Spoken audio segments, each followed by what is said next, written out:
누가 구원을 받습니까? 자신의 죄를 회개하며 예수 그리스도를 구주로 영접하면 구원을 받습니다. 이것은 뭐 틀림없는 진리입니다. 그러므로 구원은 누구든지 받을 수 있다는 것입니다. 그런데도 불구하고 구원받지 못하고 지옥에 가게 되는 사람은 왜 지옥에 가게 되느냐? 스스로 구원을 거절한 자신의 죄 때문에 멸망받고 지옥에 가게 되는 것이죠. 근데 이런 말씀을 우리가 들을 때마다 오늘 이제 사도 바울도 사실 그 얘기를 하는 건데 그 대표적인 오해의 구절이 있습니다. 그게 바로 18절이에요. 18절 제가 한번 읽어드릴게요. 다시 한번. 그런즉 하나님께서 하고자 하시는 자를 긍휼히 여기시고 하고자 하시는 자를 완악하게 하시느니라 라는 말씀을 많은 사람들이 오해를 합니다. 이게 무슨 얘기냐? 이거 하나님이 미리 결정하신 거 아니냐?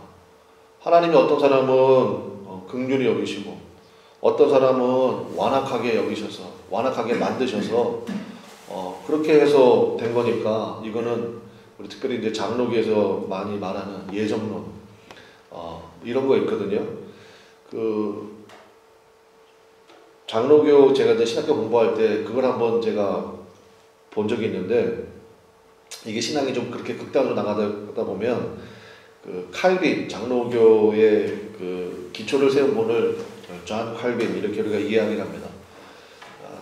기독교 강요라는 아주 엄청난 책도 쓰시고 하셨던 분인데 그 아프리카에서 이 존 칼빈 목사님의 그 소식을 듣고 편지를 보냈어요. 오셔서 우리 좀 복음을 증거해 달라고. 그때 존 칼빈 목사님이 보낸 답장이 좀 충격적이에요. 내가 가거나 안 가거나 구원받을 자는 구원받고 지옥 갈 자는 지옥 가기로 결정되어 있습니다. 이런 내용을 보냈거든요. 그건 좀 문제가 좀 있는 것 같아요. 그래서 이 말씀을 가지고 우리가 오해를 하면 안 됩니다. 근데 이 말씀을 가지고 이제 그 하시는 분들이 이런 식의 설명을 많이 해요. 연극을 한단 말이에요. 연극을 하는데 어떤 사람은 선한 역, 원래 연극이라는 건 갈등이 있어야 되잖아요. 그러니까 어떤 사람은 선한 역을 맡았어요. 근데 어떤 사람은 악역을 맡은 거예요. 내게 주어진 역이 악역이에요. 그래서 그 악역을 정말로 실감나게 잘했어요. 그래서 뭐 연극이 더 극적이 됐어. 아니 내가 악역을 맡아가지고 악역을 잘했는데 내가 왜 지옥에 가야 되느냐. 그러니까 이런 논리인 거예요. 아니 하나님이 나에게 악역을 주셨지 않느냐. 그래서 내가 악역을 잘한 것 뿐인데 그럼 내가 오히려 칭찬을 받아야지 내가 왜 지옥에 가야 되느냐. 하나님이 그렇게 만드셨다면서 하나님이 나에게 그런 배역을 주신 거잖아. 이런 식으로 오해를 한다는 것입니다. 이건 정말 오해입니다. 왜냐하면 하나님께서 완악하게 하신다는 말은 그 뜻이 뭐냐면 한마디로 얘기하면 내버려 두셨다는 거예요. 내버려 두셨다는 거예요. 그래서 여러분 내버려 두심이 굉장히 무서운 무서운 형벌입니다. 무서운 형벌. 로마서 1장 2장에 그 내버려 두심에 대한 얘기가 계속 나오거든요. 여러분 하나님 앞에 기도할 때 좀 그렇게 기도해 보세요. 하나님 절대로 저를 내버려 두지 마시라. 내가 혹시라도 하나님의 뜻에서 벗어나게 되면 하나님 즉각적으로 깨닫게 하셔서 근데 이 기도는 상당히 참 결단이 있어야 되는 기도죠. 하나님 저를 절대로 내버려 두지 마세요. 그러니까 하나님께서 완악하게 하셨다는 것은 뭐냐? 그냥 그 마음을 원래 완악한 사람이에요. 근데 하나님이 그냥 그 마음을 그냥 내버려 주셨다는 거예요. 전형적인 예가 우리 9장에도 나오지만 바로 애굽의 바로입니다. 하나님의 말씀을 들으려고 하지 않으니까 하나님께서 그냥 그 마음을 그대로 내버려 두신 거예요. 그래서 그 바로의 마음이 굳어져 버린 겁니다. 완악하게 굳어진 거예요. 여러분 아시죠? 바로만큼 하나님의 말씀을 가까이서 또 자기의 온 삶의 증거를 통해서 들은 사람도 없어요. 그렇지 않습니까? 나중에는요 바로 주변에 있는 사람들이 다 알아요. 이거 하나님이 하시는 거 아니냐고. 바로도 알아요. 그럼에도 불구하고 하나님께로 돌이키지를 못해요. 끝까지 하나님을 대적하는 자가 되어버리고 말았습니다. 그래서 이 말씀을 우리가 오해해서는 안 됩니다. 하나님은요 어떤 사람도 멸망받기를 원치 않으십니다. 또 누구도 멸망받도록 예정하지 않으셨다는 것입니다. 하나님은 누구든지 다 구원받기를 원하시는 줄로 믿습니다. 그래서 하나님께서는 누구든지 다 구원받기 원하신다고요. 여러분이 선교사전에 요즘에는 뭐 인터넷이나 이런 게 많이 발달되어 있으니까 이제 뭐 성경 전체가 컴퓨터 안에 들어가 있잖아요. 그러니까 거기다가 저도 이제 설교 준비할 때 그렇게 활용을 많이 하는데 누구든지를 한번 쳐보세요. 누구든지. 그러면 이 누구든지란 단어가 구원과 연관되어서 굉장히 많이 나옵니다. 대표적인 구절이 사도행전 2장 21절이죠. 제가 읽어드릴게요. 누구든지 주의 이름을 부르는 자는 구원을 받으리라 하였느니라. 예외가 없어요. 누구든지 주의 이름을 부르는 자는 구원을 받게 된다는 것입니다. 그러므로 지옥에 갈 자가 정해져 있는 것이 아니라는 거예요. 하나님의 그냥 내버려 두신대요. 이 말씀 통해서 우리가 깨달아야 될 게 뭐죠? 그래서 반응이 중요하다는 것입니다. 하나님 앞에 반응을 잘 하셔야 돼요. 반응을 잘하는 게 뭘까? 저는 이렇게 생각합니다. 깨어있는 믿음이 그거 아닐까? 우리가 깨어있는 믿음이 되면요, 하나님의 작은 그 메시지, 작은 사건 하나에도 깨어있는 믿음은요, 반응이 바로바로 나와요. 이거 하나님이 기도하라고 그러시는구나. 하나님이 이 시간에 더 하나님 앞에 집중하기를 원하시는구나. 깨어있는 믿음은요, 즉각 반응이 오거든요. 근데 우리의 신령이 점차 굳어져 가잖아요. 그러면 하나님이 귀에다 대고 말씀하셔도요, 못 알아들어요. 그게 계속 그 상향으로 계속 가면 이제 나중에 하나님의 내버려 두심이 되는 거죠. 굉장히 무서운 일입니다. 그래서 여러분의 심령이 하나님 앞에 깨어나시기를, 그래서 반응을 잘하세요. 믿습니까? 반응을 잘하시고 엘리야가 체험한 것처럼 또 이사야가 체험한 것처럼 하나님의 음성은요, 세미한 음성이에요. 세미한 음성. 그 세미한 음성에 내가 즉각적으로 반응할 수 있을 정도로 깨어있는 믿음. 하나님은 오래 참으시거든요. 근데 그 오래 참으심의 순간을 그냥 흘려보내지 마십시오. 하나님께서 계속 사인을 보내시는 거예요. 여러분, 뭐 바로에게만 10가지 제한, 그게 아니에요. 하나님이 한 번 보내시고, 그래서 하나님 앞에 회개하고 돌이키고, 그러면 이거 정말 내가 하나님 앞에 정신을 차려야 되겠구나 하고 그 길로 가야 되는데 또 옛날 습관으로 가는 거예요. 또 옛날 모습으로 나가버리는 거예요. 그게 계속 쌓이다 보면 바로가 여러분 출입구에만 있는 게 아니에요. 내 안에도 우리 주변에도 얼마든지 있을 수 있다는 것입니다. 그래서 여러분, 내 안에 이런 완고함이 깨어지고 완악함이 깨어지고 하나님 앞에 믿음으로 반응할 수 있는 그러한 모습이 굉장히 중요하다는 거예요. 또 한 가지 살펴볼 것은, 그렇다면 우리가 좀 생각을 해봐야 되는데, 나는 택함받은 자인가? 그러니까 오랫동안 예수를 믿은 분들 가운데서도 가끔 제가 이런 질문을 받습니다. 목사님, 제가 아직 구원에 확신이 없습니다. 이렇게 간혹 말씀하시는 분들이 있거든요. 근데 그거는 한 2가지 정도만 점검해 보시면 돼요. 내가 과연 주님 앞에 구원받은 백성인가? 나는 택함받은 자인가? 하나님의 자녀인가? 뭐로 점검할 수 있습니까? 첫 번째는 예수님을 마음에 영접했는가라는 것입니다. 요한복음 1장 12절 말씀에 보니까 우리 한번 따라해 봅시다. 영접하는 자. 뭐 하는 자요? 영접하는 자. 영접하는 거예요. 영접하는 자, 곧 그 이름을 믿는 자들에게는 하나님의 자녀가 되는 권세를 주셨으니. 우리 다 같이 아멘, 아멘입니다. 그래서 하나님을 아버지라고 부를 수 있는가? 그거 여러분 아무나 할 수 있는 게 아니거든요. 기도하고 싶은 마음이 막 들 때가 있잖아요. 하나님 앞에 기도하고 싶은 마음. 그건 뭐 부인할 수 없는 택함받은 자라는 증거라는 것입니다. 근데 그런 마음이 들었을 때요, 그거 하나님이 주시는 마음이거든요. 그래서 하나님 뭔가를 하기를 원하시는 거예요. 그러면 즉각적으로 가서 기도해야죠, 하나님 앞에. 그런데 그 마음을 주셨을 때 그 마음을 자꾸 미루면 안 된단 말이에요. 하나님이 그 마음 주셨을 때 바로 그 자리에서 하나님 앞에 엎드려 기도할 수 있는 그러한 모습. 그게 다 영접하는 거잖아요. 영접하는 거. 내게 주신 모든 것을 다 영접하는 거. 그래서 예수님을 마음에 영접했는 거. 그거 하나고요. 또 한 가지가 뭡니까? 하나님을 사랑하는 마음이 있는가 하는 것이죠. 하나님을 사랑하는 마음은 아무에게나 있지 않습니다. 여러분도 전도해 보셔서 아시잖아요. 그러니까 아까 우리가 찬양 부른 것처럼 아마 찬양이 있고, 찬양하는데 눈물이 나고, 찬양하는데 은혜가 있고, 또 말씀을 들으면서 소망 가운데 서게 되고, 여러분 그런 것들은요, 그거 아무나 그렇게 되는 게 아니에요. 하나님을 사랑하는 마음이 그 안에 있기 때문에 그러니까 이렇게 어려운 상황 가운데서도 내가 주님 앞에 예배하기 원하고 여러분처럼 주님 앞에 직접 나와서 또 주님 앞에 예배드리는 자로 서기를 원하는 그러한 마음, 그 하나님이 사랑하지 않으면 그런 마음이 있을 수가 없죠. 지난번에 우리 교회 성도님 가운데 한 분이 저에게 그런 얘기를 좀 하신 적이 있습니다. 뭐 누구라고 말씀드리지 않겠지만 하나님 앞에 이제 11조 헌금을 작정을 하신 거예요. 자기는 평생에 한 번도 해본 적이 없는데 하나님 앞에 말씀을 듣고 또 하나님 자기한테 그런 마음을 주셨대요. 그래서 하나님 앞에 정말 힘들고 어렵지만 내 삶의 10분의 1을 하나님 앞에 말씀을 따라 온전히 드리겠습니다 하는 그러한 마음을 가지고 저한테 기도를 부탁하시고 또 그렇게 착실하게 하시더라고요. 여러분, 그거 굉장히 힘든 거거든요, 사실은요. 10분의 1을 하나님 앞에 드린다는 게 그게 참 쉽지 않습니다. 그런데 그렇게 하기로 결단하는 그러한 마음, 그것도요, 하나님을 사랑하는 마음이 없으면 완전 불가능한 거 아닙니까?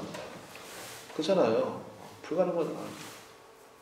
그분은 이제 그렇게 하면서 목사님 저를 기도해 주셔서 제가 이것을 일단 시작했으니까 끝까지 할 수 있도록 좀 기도해 달라고 그런 기도를 이제 저한테 부탁하시더라고요. 그러니까 그 마음, 목사님 저도 그 마음을 정말 귀한 마음이다 라는 생각이 드는데 하나님 보시기에는 어떠시겠어요? 하나님 그러지 않겠어요? 야, 네가 나를 믿는구나 이제. 네가 나를 그렇게 믿니? 네가 나를 그렇게 사랑하니? 그 마음 아니겠어요? 지난주가 부활주일이었습니다. 부활주일 예배를 끝나고 뭐 늘 해오던 것처럼 교회에서 떡과 그 다음에 부활절 계란을 준비해서 여러분에게 나눠드리고 그 다음에 저는 하지 않았는데 제 아내가 이제 우리 주변에 있는 이웃들에게 그걸 좀 가서 나눠줬나 봐요. 그래서 이제 뭐 제가 그렇게 한다는 얘기는 들었으니까 그래서 이제 이웃들에게 나눠줬습니다. 금요일 오전이었는데 제가 이제 이 교회 앞으로 지나가는데 여기 앞에 오리집 있잖아요. 오리집 그 안주인 되시는 분이 저를 보고 이제 90도로 절을 하시더라고요. 90도로. 그래서 이제 하시는 말씀이에요. 아유 목사님 맨날 이렇게 얻어먹기만 해서 어떡하죠? 아유 참 감사하고 죄송해요. 제가 한번 교회 나가야 되는데 잘 들어보세요. 내가 한번 교회 나가야 되는데 나오겠다는 거예요? 안 나오겠다는 거예요? 모르시겠죠? 내가 한번 교회 꼭 나가야 되는데 그래서 제가 얼른 그랬죠. 그럼 나오세요. 꼭 나오세요. 그랬더니 그 다음 말이 헤헤헤헤헤 그러고 가버리셨어요. 그러면 그게 쉬운 게 아니에요. 근데 여러분은 주님 앞에 나오셨잖아요. 이건 부인할 수 없는 하나님께서 택하신 자라는 증거 아닙니까? 아멘. 네.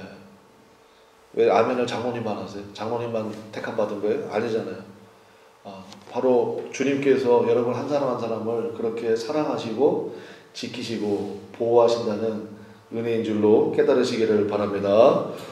그러므로 우리의 마음속에 뭐가 회복이 되어야 되겠어요? 감격이 회복이 되어야 돼요. 은혜 구원해 주신 감격. 하나님께서 나를 택하여 주셨고 사랑하여 주셨고 인도해 주셨다는 그러한 감격, 좀 그러한 든든함이 여러분 마음 가운데 있으시기를 바랍니다. 그런데 오늘 사도 바울은 오늘 9장에서 하는 얘기가 뭐냐면 내 구원받은 거, 하나님이 나를 택하여 부르신 거, 특별히 이방인의 사도로 세우신 거 너무너무 감사하다는 거예요. 진짜 감격에 감격이 더했다는 거예요. 그런데 사도 바울은 이 은혜를 특권이라고 생각하지 않고 사명이라고 생각한다는 것입니다. 오늘 이제 이 말씀을 한번 나누기를 원합니다. 그래서 우리 2절 한번 보실까요? 2절에 보면 사도 바울이 그 이야기를 하는 거거든요. 우리 중간쯤에 제가 한번 읽어드릴게요. 나에게 큰 뭐가 있답니까? 근심이 있대요. 나에게 큰 근심이 있는 것과 마음에 그치지 않는 뭐가 있습니까? 고통이 있는 것을 내 양심이 성령 안에서 나와 더불어 증언한다. 이렇게 말하고 있습니다. 내 안에 큰 근심. 원문에는요, 이게 슬픔이라고 되어 있습니다. 내 안에 큰 슬픔이 있습니다. 그리고 마음에 그치지 않는 고통이 있습니다. 그러니까 얼마나 괴로운지 막 이러한 모습이 있다는 것입니다. 그 이유가 뭐냐? 3절에 나와요. 3절에. 내 마음에 그냥 근심도 아니에요. 큰 근심이 있고 마음에 그치지 않는 고통이 있는데 그 이유가 뭐냐? 3절입니다. 3절 우리 한번 같이 읽어볼까요? 시작. 나의 형제 곧 고륙의 친척을 위하여 내 자신이 저주를 받아 그리스도에게서 끊어질지라도 원하는 바로라. 그러니까 내 안에 큰 근심이 있고 그 다음에 그치지 않는 고통이 누구 때문이라고요? 나의 형제 곧 고륙의 친척 때문이라. 바로 이스라엘 자기 동포들을 얘기하는 거예요. 이스라엘 동포들을 바라볼 때 그러니까 이 문제가 얼마나 급박했냐면요. 사실은 이거 쉽지 않잖아요. 내 자신이 저주를 받아서 그리스도에게서 끊어질지라도 원하는 바다. 오늘 여러분 이 원함이 사도 바울이 가졌던 이 간절한 원함이 이 소원이 우리도 갖게 되시기를 주님의 이름으로 간절히 축원합니다. 사도 바울의 바로 이 마음이 진정으로 은혜의 눈이 뜨인 자의 마음이에요. 구원을 특권이 아니라 사명으로 여기는 거죠. 원래 택하심이라는 원리가 그렇습니다. 하나님께서는요, 전체를 구원하시기 위해서 이스라엘에게 먼저 은혜를 주신 거거든요. 아마 이 자리에 계신 분들 가운데서도 내가 우리 집에서 대표 선수로 믿음 생활 하시는 분들이 있을 거예요. 그 뭐예요? 특권이 아니고 먼저예요. 이거를 기억해야 돼요. 하나님이 먼저 나에게 은혜를 주셔서 나를 통해서 나만이 아니고 내가 아는 주변에 있는 모든 분들, 일단은 여러분의 가족 시작해야 되겠죠. 가족. 그 다음에 내 이웃, 내 친구, 내 고륙의 친척들. 그 사람들을 바라볼 수 있어야 된다는 것입니다. 어느 정도로요? 내가 저주를 받아서 그리스도에게서 끊어지는 한이 있더라도 나는 그들에게 하나님의 복음을 증거하는 그러한 통로로, 그러니까 나만이 아니라 나를 통해서까지 그들에게 복음이 증거되어지기를. 그래서 내 주변에 믿음으로 살지 않는 사람, 그리고 믿음이 들어왔음에도 불구하고 믿음으로 반응하지 못하는 사람, 점점 그 마음이 완악해지는 사람, 기도해야 된다는 것을 알면서도 기도하지 않는 사람, 이런 사람들을 볼 때 오늘 이 사도 바울의 이 간절한 마음이 우리 안에 온전히 회복되시기를 바랍니다. 저도 이 말씀을 준비하면서 그 기도 많이 했어요. 저는 이 정도까지는 아닌 것 같아요. 솔직히 말씀드려서. 내 자신이 저주를 받아서 그리스도에게서 끊어질지라도. 여러분, 이 기도가 사실은 모세가 한 기도 그거 아닙니까?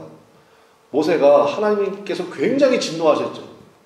그래서 내가 이렇게 완악하고 이렇게 불평하고 그냥 모든 게 짜증이고 원망이 이 백성들 내가 다 쓸어버리겠다. 그리고 너로 인해서 다시 시작하겠다. 그러니까 제2의 아브라함을 얘기하신 거예요. 아브라함도 본토 친척 아비 집을 떠나서 아브라함부터 시작해서 이삭, 야곱, 요셉 이렇게 시작하셨잖아요. 내가 너를 제2의 아브라함으로 만들겠다. 모세가 그거 금방 알아듣죠. 그때 모세가 하나님에게 맞짱 붙였으면요 역사가 달라지는 거예요. 하나님, 저도 더 이상 못하겠습니다. 뭐 오죽이나 하면 하나님도 그러시겠습니까? 하나님 그렇게 하시죠. 이렇게 거기다가 모세가 사인해 버렸으면요 역사가 달라지는 거죠. 그때 모세가 무슨 기도했습니까? 하나님 그 뜻을 거둬주십시오. 그렇지 아니하시려거든 제 이름을 하나님의 생명책에서 지워주옵소서. 그 마음이에요. 그 마음. 여러분, 그 마음이, 그 원함이 우리 안에 있게 되기를 간절히 바랍니다. 그래서 먼저가 유일로 바뀐 것, 이것이 이스라엘 사람들의 사실은 큰 죄악이에요. 왜 이스라엘 사람들이 구원에서 벗어나게 되었느냐? 사도 바울이 로마서에서 그 얘기 하잖아요. 원가지가 이스라엘 사람이거든요. 왜냐하면 아브라함이 유대인이에요. 그 아브라함의 후손들 전부 다 유대인이에요. 모세 유대인이에요. 다윗도 유대인이에요. 심지어 예수님도 유대인이고 예수님의 제자들 12명 전부 다 유대인이에요. 그래서 우리가 이렇게 얘기하죠. 구원은 어디에서 나와요? 유대인에게서 나와요. 그런데 지금 그 유대인들이 원가지였는데 오리지널 브랜치였는데 이 원가지가 끊어졌다는 거예요. 이방인이 우리가 그 자리에 접붙임 받았다는 거예요. 그래서 야 우리가 구원받았다 이렇게 감격만 할 것이 아니라 사도 바울 자신도 유대인이잖아요. 사도 바울도 베냐민 지파잖아요. 그러니까 자기 이 고륙의 친척 이스라엘 동포에 대한 너무너무 안타까운 마음이 있는 거예요. 그럼 이스라엘은 왜 실패했느냐? 먼저였어요. 먼저. 그런데 이스라엘 백성들은 어떻게 받아들였어요? 유일로 받아들인 거예요. 오늘 설교 제목처럼 나를 통해서 구원의 역사가 퍼져나가기를 원하신 거예요. 그런데 어떻게 된 거예요? 나만으로 가둬버린 거예요. 하나님께서 이스라엘 백성들, 이스라엘 민족을 먼저 부르셨어요. 그래서 이 작은 민족을 통해서 인류 전체의 구원의 소식이, 왜냐하면 신명기 7장 7절에 있는 것처럼 왜 하나님이 이스라엘 민족을 택하셨느냐? 전 세계 민족 중에서 가장 작은 민족이기 때문에. 그래서 하나님이 이스라엘을 선택하셨다는 거예요. 왜냐? 자랑하지 못하게 하려고. 아, 정말 하나님이 은혜로 하신 거구나. 그래서 여러분, 하나님이 택하신 자들 보세요. 전부 다 뭐 둘째잖아요. 둘째 아니면 좀 부족한 자, 연약한 자, 뭐 다윗 같은 경우는 막내고 다 그런 거 아닙니까? 그러니까 자랑하지 못하게 하려는 거예요. 이게 은혜로 된 것이라는 것을 하나님이 보여주신 거라고요. 그러니까 그거를 깨닫고 하나님 우리를 먼저 부르셨구나. 그러니까 우리가 이 민족, 이 세계 열방을 향해서 어떠한 마음으로 나가야 되는지 이렇게 가야 되는데 유대인들은 어떻게 했느냐? 이거를 유일로 바꿔버렸어요. 그래서 이렇게 생각했죠. 유대인들은 지금도 이렇게 믿습니다. 하나님의 율법을 지켜야만 구원을 받는다고 철석같이 믿어요. 그런데 하나님이 율법을 누구한테만 주셨어요? 우리한테만 주셨다는 거예요. 그렇잖아요. 모세를 통해서 하나님의 율법을 우리에게만 주셨다는 거예요. 그러니까 구원은 우리에게만 있다는 거예요. 이방인들은 뭐냐 그러면 지옥의 아궁이의 불쏘시개로 있다는 거예요. 그래서 유대인들은 항상 그렇게 기도하잖아요. 하나님, 저를 이방인으로 태어나지 않게 하시고 유대인으로 태어나게 하신 것을 감사합니다. 그게 뭐예요? 유일이에요. 유일. 그래서 하나님이 쳐내버렸다는 거예요. 이것이 다시 회복되어지길 원합니다. 그거를 기도하는 게 오늘 로마서 9장에 이야기하는 것입니다. 그러니까 이 사도 바울이 율법이 아닙니다. 율법은 우리의 죄를 깨닫게 하려고 하나님께서 율법을 주신 거고 새 언약이 나왔습니다. 예수 그리스도의 십자가로 말미암은 구원의 복음입니다. 누구든지 예수님을 영접하기만 하면, 예수님을 믿기만 하면 죄사함 받고 구원 받습니다. 나는 이 메시지에 대해서 그렇게 박해를 가한 거예요. 왜냐? 그 복음이 맞으면 지금까지 유대인들이 믿어온 유일, 오직 유대인만 이게 무너지거든요. 그래서 그렇게 사도 바울을, 여러분 사도 바울이 복음 증거할 때 박해한 게요, 이방인들이 아니에요. 유대인들이에요. 사도 바울이 어디를 가든지 제일 먼저 가는 데가 유대인 회당에서 설교하잖아요. 그 정도로 고륙의 친척에 대한 그런 간절한 마음이 있습니다. 유대인들도 택함을 받은 사람들이고 바울 역시 택함을 받은 사람입니다. 그런데 그 마음이 이렇게 완전히 다릅니다. 우리도 바로 이 마음의 차이를 주목해야 됩니다. 오늘 이 마음, 사도 바울이 가졌던 이 마음이 여러분들 마음에도 있으시기를 간절히 바라요. 하나님, 저에게도 이 마음을 주십시오. 바로 이 마음이 진정으로 택함받은 사람, 또 진정으로 은혜의 눈이 뜨인 자의 마음인 줄로 믿습니다. 이 마음이 우리 안에 있어야 되죠. 돌이켜보면 우리 민족에게 복음이 전해진 것도 그렇게 사도 바울 같은 이 마음을 가지고 하나님, 나만이 아니라 나를 통해서요, 그 고백을 가지고 살았던 분들을 통해서 우리에게 복음이 전해진 것입니다. 우리나라의 최초로 복음을 전한 선교사님을 우리 토마스 선교사님, 1866년에 대동강에서 순교하셨던 토마스 선교사님을 우리나라의 최초의 선교사님으로 우리가 이렇게 인정을 합니다. 근데 이분이 영국 사람이에요. 아버지가 목사님이고 할아버지가 목사님이고 목사 집안이에요. 이분도 굉장히 똑똑했어요. 그리고 영국에서 가장 좋은 대학 중에 하나인 런던 대학교를 나왔어요. 그리고 목사가 됐습니다. 근데 이분의 마음속에 선교사로 나가기를 하나님 앞에 서원한 거예요. 영국은 복음화가 됐으니까 하나님, 나를 통해서 하나님께서 구원하기 원하는 백성들에게 보내시기를 바랍니다. 그래서 예비하고 기도하는 가운데 중국, 그 당시에 중국이 막 열릴 때였거든요. 그래서 중국 선교사로 헌신했습니다.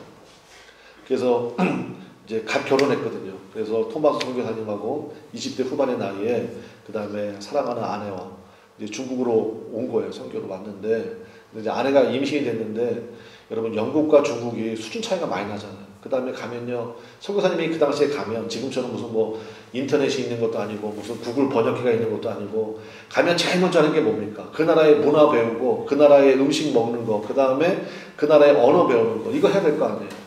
그러다 보니까 정말 풍토병이 많이 걸려요. 그래서 이 토마스 선교사님의 사모님이 거의 이제 임신 8개월째 될 때쯤에 이 병에 걸린 거예요. 풍토병이. 그래서 결국 아이도 유산을 하게 되고 그러니까 사산을 하게 된 거죠. 사산을 하게 되고 사모님도 그 사산의 후유증 그 다음에 풍토병 또 잘 먹지 못하고 그러니까 얼마 못 가서 사모님도 세상을 떠났어요. 이 선교사님이 얼마나 낙담이 됐겠어요. 그러니까 여기서 여러분 우리가 번영신학을 여기서 우리가 한번 생각을 해봐야 돼요. 번영신학이 뭡니까? 하나님 앞에 그렇게 헌신하면 잘 돼야 된다는 거예요. 사업도 잘 돼야 되고 뭐도 잘 돼야 되고. 그럼 제가 한번 여쭤볼게요. 그럼 예수님의 제자 12명 한 명은 이제 자살해 죽었으니까 빼고 11명 중에 당신들이 말하는 번영을 누리는 당신들이 말하는 번영 사업이 잘 되고 뭐 잘 되고 뭐 다 잘 돼야 되는 거잖아요. 그런 사람 누가 있냐고. 그러니까 전체를 부분을 가지고 전체화 시켜버리면 그게 문제가 되는 거예요. 아니라고요. 여러분 시간 나시면 저기 그 마포에 있는 절도산 거기 양화지 선교사 묘지 가보세요. 거기 가면요 특별히 가보실 때가 어디냐 어린 애기들 무덤이 있어요. 이 땅에 복음을 전하러 왔던 분들의 선교사님들의 갓난 아기들이요 이 땅에서 풍토병 때문에 일찍 죽은 아이들이 굉장히 많아요. 그 어린 아기들만을 위한 무덤이 따로 있어요. 그러면 하나님 안 계신 거예요? 한 알의 밀이 땅에 떨어져 썩어 죽어야 열매를 맺는 거 아닙니까?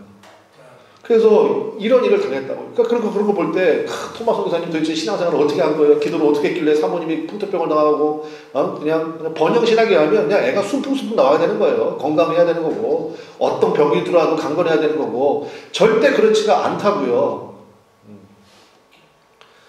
송마 선교사님이 믿음이 좋은 분이거든요. 근데 너무너무 힘든 거예요. 여러분 그렇지 얼마나 힘들겠어요. 근데 여러분 제가 반응이 중요하다고 그랬잖아요. 깨어있는 믿음. 하나님 분명히 나를 보내셨는데 지금은 이해할 수가 없는 거예요. 왜 이렇게 하셨는지. 그때 어떻게 하는 겁니까? 버텼어요. 버티는 거예요. 그냥 믿음으로 버텼어. 근데 사역을 할 힘은 없어. 그래서 뭘 했느냐. 하나님이 나를 중국에 보내시는 걸 확신하니까 중국을 떠나거나 그러진 않았어. 근데 그 자리에 버텼는데 먹고는 살아야 되고 뭔가를 하긴 해야 되잖아. 그래가지고 나는 더 이상 선교는 못하겠다. 내가. 아직 내가 준비도 안 된 것 같고 내 실력도 안 되는 것 같고 그래도 내가 하나님 나를 부르신 것을 확신하니까 때를 기다리면서 내가 버티겠다 라는 마음으로 취직을 했는데 어디에 취직했냐면은 관공서에 취직했어요. 그 당시에는 이제 막 교역이 좀 활발할 때니까 관공서에서 통역하는 일을 했습니다. 이분은 이제 중국어는 잘하니까 그랬고 뭐 영어는 당연히 잘하죠. 영국 사람이니까. 그래서 이제 통역하는 일을 하고 그렇게 통역하는 일을 했는데 거기서 한 사람하고 좀 친하게 된 거예요. 그 사람이 누구냐? 조선 사람이었어요. 이름은 안 나와. 근데 그 사람하고 굉장히 친하게 되면서 이제 뭐 예수님에 대한 소식도 듣고 이렇게 된 겁니다. 그래서 그분이 그냥 지나가는 말로 얘기했어요. 지나가는 말로. 당신 같은 분이 우리 조선 땅에도 복음을 전해주면 참 좋을 텐데. 그 말을 듣고 이분이 가슴이 불이 확 붙어버린 거예요. 여러분 하나님의 역사와 은혜의 때가 있는 줄로 믿습니다. 불이 확 붙어버린 거예요. 여러분 조선이라는 말이 되게 좋은 거 아시죠? 왜냐하면 그 선택된이라는 뜻이 있어요. 영어로 chosen이에요. 초선 비슷하잖아요. 발음이. 그래서 초선? 처음 들어본 거예요. 하나님께서 선택하신 민족인가 보다. 막 이렇게 불이 확 붙으면서 그때부터 이분이 조선 선교를 준비합니다. 그래가지고 한글 성경을 구하고 그걸 번역을 하고 그래서 200권의 한글 성경을 가지고 처음엔 백령도로 와요. 그 당시 배 타고 올 때니까. 백령도 가서 복음 증거하고 그렇게 하다가 그 유명한 제너럴 셔머노를 타고 평양에 있는 대동강까지 들어온 거예요. 근데 그 당시 우리나라는 쇄국 정책이었거든요. 뭐 심리양요, 병이냐고 그러면서 엄청난 사람들, 예수 믿는 사람들 박해할 때 그러니까 그냥 그 불태워버렸어요. 제너럴 셔머노 불태워버리고 그리고 이제 그 사람들 막 그 배에서 떨어진 사람들 그냥 대동강변에서 참수시켜버리고 그랬는데 토마스 선교사도 거기서 이제 순교하게 됩니다. 순교하는데 토마스 선교사를 참수한 포졸의 이름이 박충권이에요. 그런데요, 이 토마스 선교사님이 조선에 대한 뜨거움이 있잖아. 그래가지고 그 마지막 목배임을 당하면서 품에 있는 성경책을 꺼내주면서 정말 스데반 같은 표정으로, 이건 제 생각이에요. 그러지 않았을까 싶어요. 스데반 같은 그 얼굴이 환한 표정으로 예수, 그리고 그 성경책을 박충건, 자기의 목을 자르고 있는 박충건 포졸에게 주고 거기서 순교했다. 그리고 끝나는 줄 알았죠. 근데 이 박충건이 일단은 그거를 받았어요. 왜냐면 그 당시 책은 굉장히 귀한 거니까. 그리고 책을 품에 품고 이제 돌아갔습니다. 돌아가서 자기 친구 뭐 박영식이니 뭐 그다음에 쭉 나와요. 그리고 이제 책을 뭐 이런 일이 있었다 해가지고 책이 너무 좋거든. 그리고 그 당시에 종이가 굉장히 귀할 테니까 이거를 뭐로 썼어요? 벽지로 썼어. 벽지. 도배를 했어. 한 장씩 잘라가지고 벽지했는데 그 당시는요 이렇게 성경 66권이 아니고 쪽복음이라고 해가지고 마가복음 하나, 요한복음 하나, 뭐 이런 식이에요. 근데 이 사람이 받았던 게 요한복음이에요. 그걸로 벽지로 다 발라놓은 거예요. 뭐 밤에 할 거 없잖아요. 그래서 그냥 등장을 밑에서 그냥 그거 읽어본 거예요. 그냥 쭉 읽다가 변화가 된 거예요. 그래서 최초의 박충권, 박영식 그리고 그 집이 우리나라의 최초의 교회가 돼. 그게 평양교회가 되고 거기서 나중에 평양 장대현 교회가 시작이 돼. 그게 1899년이에요. 하나님의 역사는 그렇게 되는 겁니다. 그래서 여러분 우리나라에 그러니까 이 토마스 선교사님은요 그냥 우리나라 백령도 거쳐서 대동강변에 온 게 다예요. 그리고 오자마자 순교했어요. 그럼 그 사람의 삶이 의미가 없어요? 아니에요. 여러분 나중에 처음 가보세요. 우리가 전부 다 누구 뒤에 줄 서 있는 줄 아세요? 토마스 선교사님 뒤에 다 줄 서 있는 거예요. 그러니까 이 땅에 있는 수많은 예수 믿는 사람들은요 토마스 선교사님의 열매예요. 믿습니까? 네. 그래서 나만이 아니라 나를 통해서 바로 그 마음이죠. 우리나라와 일본의 사이가 굉장히 안 좋잖아요. 네, 안 좋습니다. 그래서 뭐 서로 뭐 물건도 안 사고 그래가지고 우리나라도 한동안 노 재팬 뭐 이런 거 많이 했잖아요.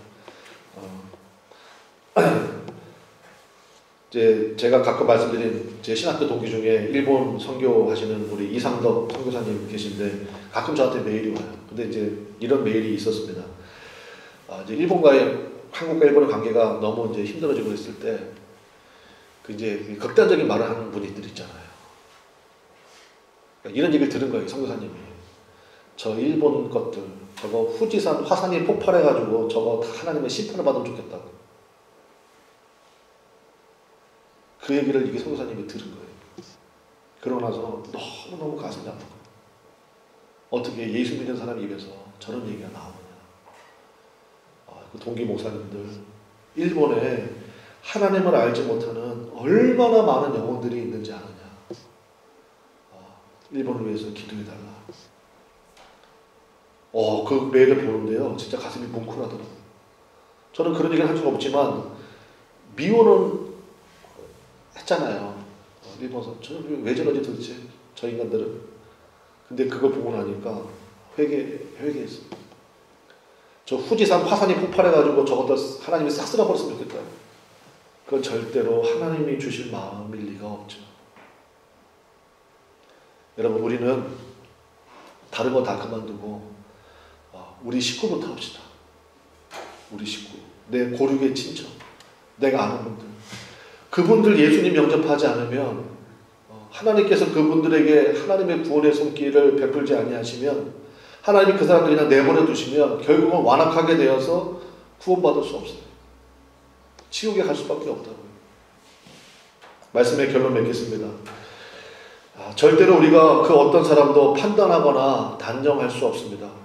왜냐하면 사도 바울 자신도 전에는 비방자요 폭행자였기 때문에 그렇습니다. 근데 지금은 복음의 사도가 됐잖아요. 그러니까 저 사람은 다 예수 믿어 저 사람은 안 될 것 같다 라고 판단하지 마시라고요. 지금 혹시 복음을 박해할지 몰라도 그는 결코 하나님 앞에 영원히 버림받은 자는 아직은 아니기 때문에 그렇습니다. 은혜의 눈이 진정으로 뜨이면 두 가지가 있어야 됩니다. 첫 번째는 먼저 나를 구원해 주신 은혜죠. 그래서 여러분 많이 지금 힘들고 어려우시지만 나를 구원하시고 나를 불러주신 그래서 그 감격과 사랑으로 충만해지시기를 간절히 바랍니다. 에베소 교인들에게 사도 요한이 말한 것처럼 첫사랑을 회복하기를 원합니다. 하나님, 이 교회 부르셨을 때, 하나님 만났을 때 내게 주셨던 그 은혜가 회복되어 줄 수 있도록 하나님 역사해 주소서. 또 한 가지, 두 번째는 뭐겠습니까? 아직도 구원받지 못한 사람들과 세상을 향해서 애통하고 기도하고 저 사람에게 꼭 내가 복음을 전하기 원합니다 라는 그러한 마음을 품게 되시길 바랍니다. 그래서 여러분, 눈물의 기도가 마르지 않았으면 정말 좋겠습니다. 바로 이 마음이 회복되길, 또 이 마음을 여러분이 사모하게 되시기를 바랍니다. 나만이 아니라 나를 통해서의 삶을 살게 되는 우리 모두가 되시기를, 그것이 진정으로 은혜의 눈이 뜨인 자인 줄로 믿습니다. 우리 찬송합시다. 우리 아버지 사랑 내가 노래. 바로 우리를 기다려주시고 품어주시는 그 하나님의 사랑을 우리가 만날 수 있습니다. 우리 찬양을 통해서 변함없으신 그 은혜와 사랑이 내가 알고 있는 모든 이들에게 나를 통해서 역사하는 그 역사가 나타나기를 바라는 마음으로 우리 찬양 부르겠습니다.